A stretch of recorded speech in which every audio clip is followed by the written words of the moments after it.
Selamat pagi, Assalamualaikum warahmatullahi wabarakatuh. Ini berjumpa kembali dengan Budi Raharjo di Padepokan Budi Raharjo. Kita mulai dengan ngopi dulu. Bismillah.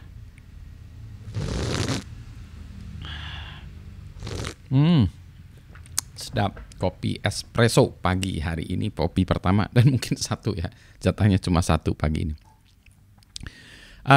Balik lagi tentang IoT ya. Kalau kita bicara tentang Internet of Things gitu ya, salah satu masalah yang utama, ada dua masalah yang sekarang masih masalah, yaitu jaringan networking atau internet. Yang kedua adalah power solar cell. Ya, nanti solusinya. Tapi kita bahas yang pertama dulu soal jaringan. Jadi yang menjadi masalah tuh gini, kalau kita punya sebuah perangkat Internet of Things ya, katakanlah ini gitu. Nah ini mau kita kirim datanya. Datanya lewat apa? Yang sekarang board-board yang ada sekarang ini ya, mulai dari ESP8266 ini sudah memiliki Wi-Fi, sehingga dia bisa mencapai jangkauan Wi-Fi. Ada lagi ESP32 ini juga udah ada Bluetooth-nya ya, jadi sudah Bluetooth, tapi Bluetooth jaraknya dekat-dekat dan ya dia peer to peer. Nah jadi yang ini adalah Wi-Fi. Wi-Fi secara teori jarak jauhnya itu 100 meter. Nah, ini jadi kami punya masalah ingin mengirim data dari sebuah sensor yang di laut nih ya, jaraknya sekitar 300 meter. Maka solusi yang memungkinkan ya kita either di alatnya itu kita pasang GSM ya, kita ngirim ke operator. Tapi juga kadang di sana tidak ada operator seluler ya, jadi nggak ada GSM, pas satelit. Nah, salah satunya adalah LoRa. Jadi LoRa ini adalah sebuah protokol telekomunikasi. Anggap aja ini ya paling gampangnya sebagai Wi-Fi, tetapi jaraknya lebih jauh. Teorinya lebih jauh, tapi datanya bandwidth-nya ya, atau kecepatannya atau muatan datanya ya lebih kecil. Jadi kalau Wi-Fi kita bisa bayangkan kita bisa videoan, conferencing gitu ya, nonton YouTube. Nah, LoRa ini tidak. Tapi kalau hanya untuk ngirim data ya, data temperatur, humidity, atau data apapun ya yang sebetulnya untuk memantau lingkungan cukup. Kan dia cuma kirim data misalnya temperatur 30 derajat, kelembaban 78% gitu ya. Kan cuma gitu aja ya. Nah, maka ini cukup. Secara teori ini katanya bisa sampai 15 km line of sight. Jadi kalau kita lurus sekali di laut ya 15 km. Percobaan kami belum. Ada kawan yang nyoba 3 kilo ya, 3 kilo line on sight. Saya baca-baca malah di internet ya, ada yang sampai ratusan kilo juga ya. Tapi itu memang spesifik ya, mungkin spesifik device-nya dan seterusnya. LoRa ya. Nah ini frekuensinya juga macam-macam ya. Ada berapa? 433, 915, satu lagi berapa ya? Lupa saya ada ini ya. Di codingan itu bisa di-set. Nah yang menjadi masalah tuh sekarang percobaan kami dengan LoRa ini paling jauh. Mungkin 400-450 meter. Bahkan lebih seringnya dia jaraknya pendek ya, 100 meter kurang kali ya. Nah ini yang menjadi bingungan kami ya. Mungkin mungkin kami belum nyoba beneran. Memang tidak line of sight banget ya. Jadi dari rumah kami mungkin ada masih kehalangan gedung, ada bukan rumah-rumah ya kan, sebenarnya agak turun gitu juga ya dari rumah saya nih, turun kalau di pinggir jalan tuh kemarin dicoba pinggir jalan turun ya mungkin sekitar 300 meter lah ya, masih bisa 300 meter. Jadi ya nyaris line of sight, nggak line of sight, mungkin karangan gedung dikit-dikit, pohonan gitu ya. Tapi masih ya bukan kelihatan ya, nggak kelihatan banget karena susah nih ngelihat ya, mata 300 meter ke sana gitu ya. Tapi 300 meter ya, padahal kami butuhnya lebih, katanya 15 kilo ya. Tanpa halangan ya itu ya, 15 kilo line of sight. Nah, jadi ini belum pernah kita coba di laut ya. Di laut tuh berapa jaraknya? Itu yang pertama. Yang kedua, kemungkinan ini desain dari antenanya juga ya. Kalau dari segi peralatan telekomunikasi memang desain antena itu sangat menentukan. Ini antenanya saya kurang paham ya, yang ini LoRa ini belum banyak baca-bacanya. Desain antenanya kurang bagus. Ini ada lagi satu lagi LoRa yang kami buat juga sama ini ya, LoRa juga, tapi antena maaf, antenanya sudah kita buat yang lebih bagus lagi ya, antenanya eksternal yang mungkin ini lebih bagus lagi dari segi penguatan sinyalnya, lebih bagus lagi daripada yang ini ya, daripada ini dalamnya LoRa juga ya, daripada yang ini gitu ya. Mungkin ya ini kami percoba. Dari desain antenanya mungkin lebih bagus. Ini ya kemungkinan ya. Jadi hal ini kemungkinan kami harus meredesain antenanya.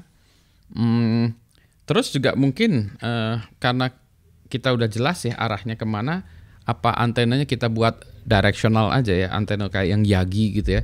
Jadi kita arahkan spesifik antara, jadi kan kita lihat point to point. Kalau kita point to point ya, jadi ada satu LoRa dan LoRa saling berbicara kan udah tahu ya arahnya sana gitu. Maka kemungkinan apakah antena directional lebih bagus ya. Nah sayangnya kalau kami lihat-lihat antena directional yang mendesain antena directional LoRa yang udah jadi tuh nggak ada ya.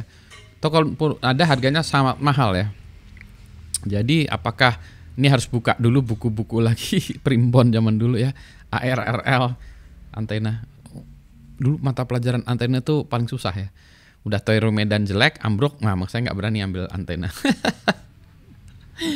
Aduh ya. Dulu saya juga pernah menjadi anggota Orari secara resmi. Apa call sign saya dulu ya? YD1 GXM kalau nggak salah. Oh iya, itu dia. Tapi udah ini ya, udah nggak dipakai lagi ya, karena udah basi ya. Itu tahun waktu saya masih mahasiswa atau tahun pertama di ITB tahun 81 berarti ya. Nah itu saya juga ikut ini baca buku untuk mendesain antena, tapi waktu itu mainnya di 2 meteran, kalau istilahnya 2 meteran ya, jadi panjang gelombangnya 2 meter gitu. Jadi saya buat antena sendiri, panjang gelombangnya di antena yang disesuaikan dengan panjang gelombang tadi. Dan agak sedikit gagal gitu ya, karena nggak bagus ya buat antenanya. Waktu itu saya pakai aluminium, lihat teori-teorinya, terus ada alatnya juga ya, pakai SWR meter ya untuk melihat kinerja antenanya itu, apakah powernya itu tersalurkan ke antena dengan baik dan benar atau enggak waktu itu. Saya beli antena unidirectional ya, yang antena yang biasa yang tinggi gitu. Kalau dilihat SWR-nya bagus ya, saya lupa SWR definisinya bagus atau jelek apa tuh dulu ya.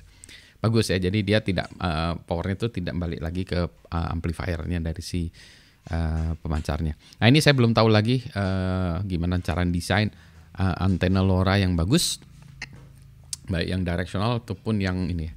Nanti harus buat juga LoRaWAN ya, yang satu yang menerima ini ya, mungkin data dari berbagai pihak, terus menerima data itu.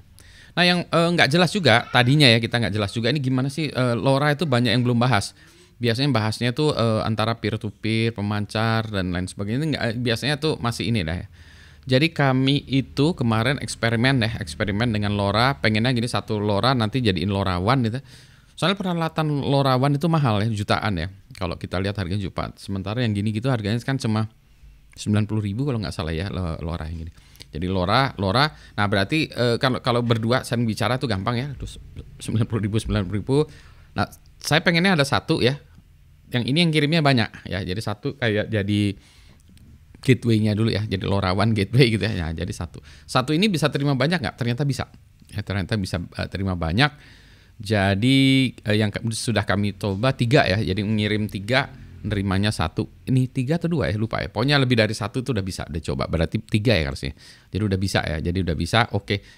Cuma saya lupa nih masalahnya. Ini device ini ada berapa vendor beda-beda jenisnya. Jadi kami akan mencoba yang Garuda buatan Polytron belum kami coba, karena ini masih boardnya tuh masih di lab ya, masih di kantor di lab, masih dioprek Kang Sandra, masih belum disoldarin jadi dashboard ya. Kita pengennya udah ada yang dashboard yang udah kayak gini ya, pengennya. Mudah-mudahan teman-teman di Polytron dengerin nih, kita pengen punya yang dashboard kayak gini yang udah langsung ada pin-pinnya tinggal disambungin gitu ya. Terus nanti juga codingannya, contoh kasusnya ini udah ada ya. Tapi kalau ada yang Garuda tuh asik banget ya. Tapi belum kita coba, artinya kami belum berhasil ngoprek gitu ya. Nah, anyway, balik lagi, poinnya apa? Kemungkinan kami menggunakan LoRa untuk komunikasi. LoRa frekuensinya sudah dialokasikan di Indonesia, sudah legal gitu ya. Terus yang kedua, LoRa yang kami coba masih belum berhasil. Jaraknya tuh masih 300 meteran gitu. Padahal kami kebutuhannya 300 meteran juga. Tapi ya inilah riskan ya. Harusnya secara teori 15 kilo ya jelek-jelek. Poncos-poncosnya harusnya setengahnya lah ya, 7 kilo, 3 kilo itu masih hebat ya. Masih bagus ya, realistik. Line of sight ya. Line of sight lost, artinya kelihatan ya, nggak ada yang ngalangin itu. Karena di laut mungkin ada yang ngalangin tanaman aja ya, pohon di pinggir lautnya ya. Karena kantor untuk menerima gateway-nya itu ada di kantor, pemancarnya ada di buoy di laut.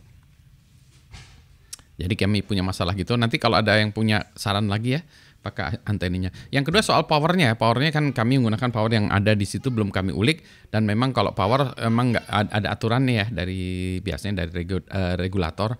Saya belum tahu peraturan di Indonesia itu berapa maksimum power untuk pemancar dan penerima pemancar ya, dan penerima si LoRa ini. Ya, gitu ya. Jadi ada solusi yang masih 50-50 untuk kami ya.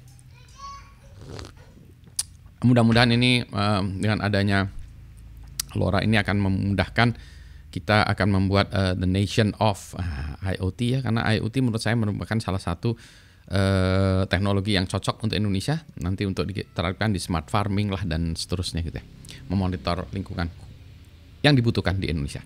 Selamat pagi, assalamualaikum warahmatullahi wabarakatuh. Mau ngabisin kopi, habis itu ngoprek LoRa lagi.